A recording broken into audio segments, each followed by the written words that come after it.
Rasti mes Neda Ballukut dhe bashkëshortit të saj Urgen Balluku ka kaluar në një tjetër nivel duke përfunduar në përplasje të hapur në dyert e gjykatës së Tiranës.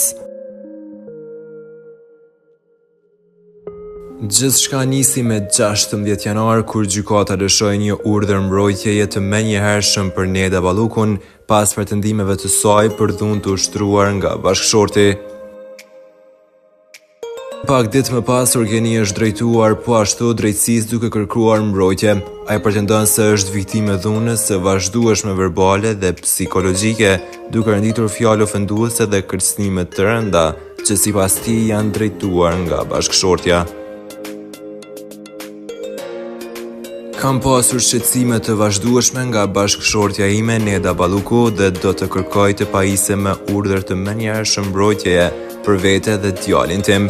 Jam i dënuar verbalisht me fjalët më të ulëta që mund t'i thuhen një njeriu, si ordiner, hajdut, kriminal, kafsh e tjerë. Më kërcënon verbalisht me fjalët do të bëj të vrasësh veten, do të prekësh fundin, mos gjet çfarë. Unë dhe 2 djemtë e mi jemi të përgjëruar në shtëpinë tonë. Ditën e premte me datë 16 janar 2026, të 2 djemtë janë përballur me dhunë psikologjike në ambientet e shkollës Viktor Hugo. Megjithatë, gjykata e Tiranës vendosi rrëzimin e kërkesës së Urgen Ballukut duke mos pranuar lëshimin e urdhrit të menjëhershëm të mbrojtjes ndaj Neda Ballukut. Nga ana tjetër, Neda Balluku pretendon se ish bashkëshorti e pengon në mënyrë të palehtëshme të takojë fëmijët, e nxjerr nga banesa dhe ofendon në sy të tyre, duke i manipuluar kundër saj. Kam për të deklaruar se për datën 20 janar 2026, unë me shtetasin Urgen jam takuar vetëm në sallën e gjyqit.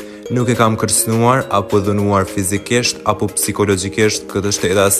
Kam shkuar në shkollë për të takuar fëmijët sipas vendimit të gjykatës, por nuk jam lejuar. Ai ofendon, shan dhe denigron mua në sy të fëmijëve. Kam bërë disa kallëzime dhe kam marrë urdhër mbrojtjeje sepse nuk më lejonte të takoja vajzën sipas vendimit të gjykatës.